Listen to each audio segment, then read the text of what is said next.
Hey, thanks for tuning in. The look that I have today is inspired by Bella in the newest, I guess, Twilight movie, Breaking Dawn. So I never really watched Twilight, never read any of the books, but the fact that Stephenie Meyer has kind of inserted herself into pop culture and who else can really just take something that they dream about and make it into a movie. So Bella's look, at least from the picture and the trailer that I could see, is kind of a subtle smoky gray eye, kind of just a nice skin that looks natural. Your face isn't going to shine like a vampire or anything like that. Just very natural finish and nice light glowy cheeks and just bitten pink lips. So this is my interpretation of it. Obviously, I don't look like Kristen Stewart, but if you're interested in seeing what I did, hope you'll keep watching. So first let's talk about the skin for a second. I primed with this fresh Twilight Freshface Glow, and it kind of, if you're familiar with MAC strobe cream, it's kind of similar to that. It just kind of gives you a little bit of luminosity, and is, just kind of helps to even out the skin tone. Skin is quite natural looking, but pretty matte. So I used Armani's face fabric, and the color that I use is number 2, to kind of just sort of even out the complexion, but still look pretty natural. And I used this Chanel concealer. It's I think it's called Correcteur, and it is number 10. Just kind of like on my under eye circles and a couple of spots that I have. So that's the skin. Now the most important part of this look is the brows. And Bella's brows are pretty dark and full, and I don't obviously have dark or full brows, as you can see. So I am using this Benefit Instant Brow in the color Deep. And what I'm going to do is kind of bring in, you can see kind of on this eye, my brow, I started it a little closer to my nose, and then kind of just brought it out and straightened it a little bit. So I'm just going to do the same thing on the other eye. And this pencil is pretty soft, so you can do this pretty easily.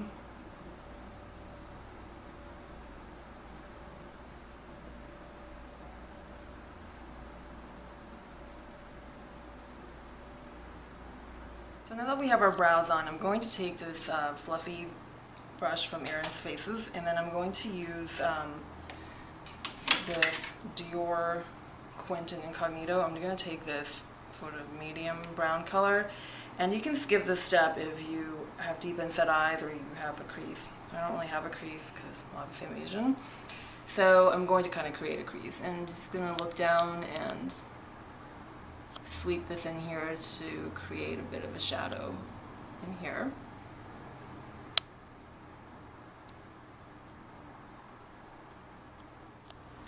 And now we're going to kind of create the base for the eye look, and I'm going to use the Bobbi Brown Longwear Cream Eyeshadow in the color Steel. And I'm using this Stila brush number 15, which is sort of a small brush. And just get a little bit of product on to the brush, and we're going to start at maybe like the middle of the eye, and just bring it up. And this will help create a nice base for our gray color.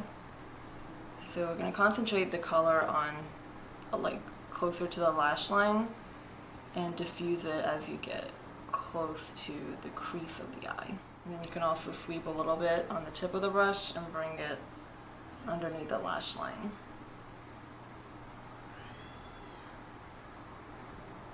So now that we've established the base color, we can take sort of a matte cool gray color, and this is from MAC, and the color is called Scene.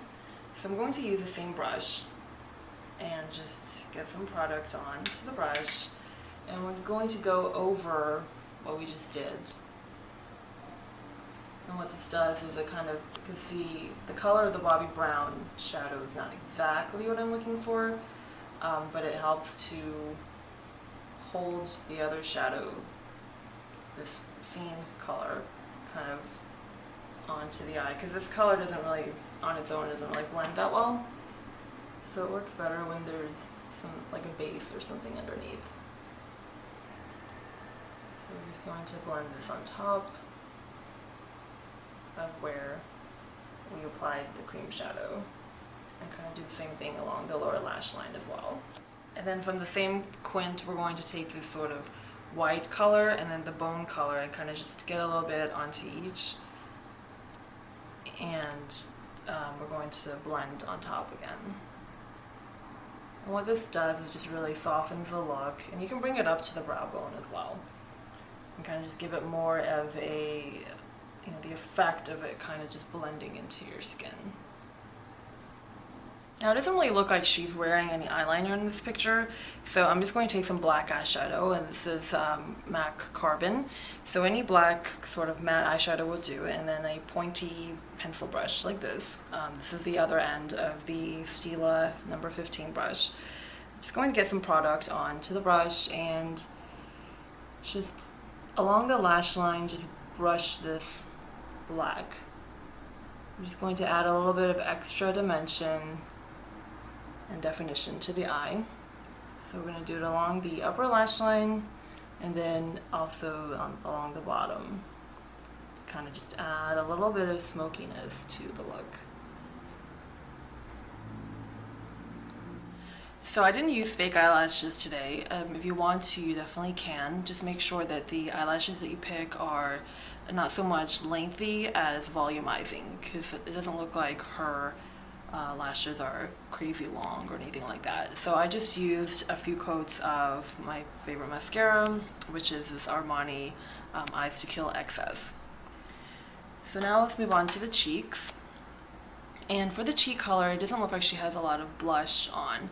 So you want to pick a color that is just a hint pinker than your skin and a little bit darker. So for me, that would be this Armani Sheer Blush in number 2, which is sort of a light pink.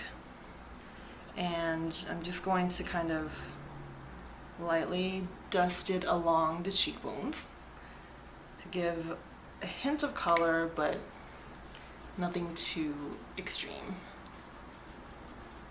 And then finally for the lip color, it doesn't look like she's wearing a lot of lipstick, so I'm going to use a tinted balm. This is Fresh Sugar Rosé Balm. So I'll just show you kind of what it looks like in the tube. And kind of just gives your lip a just bitten look. And it smells really nice too, like the lemon sugar. And that's the finished look, our Bella inspired wedding look.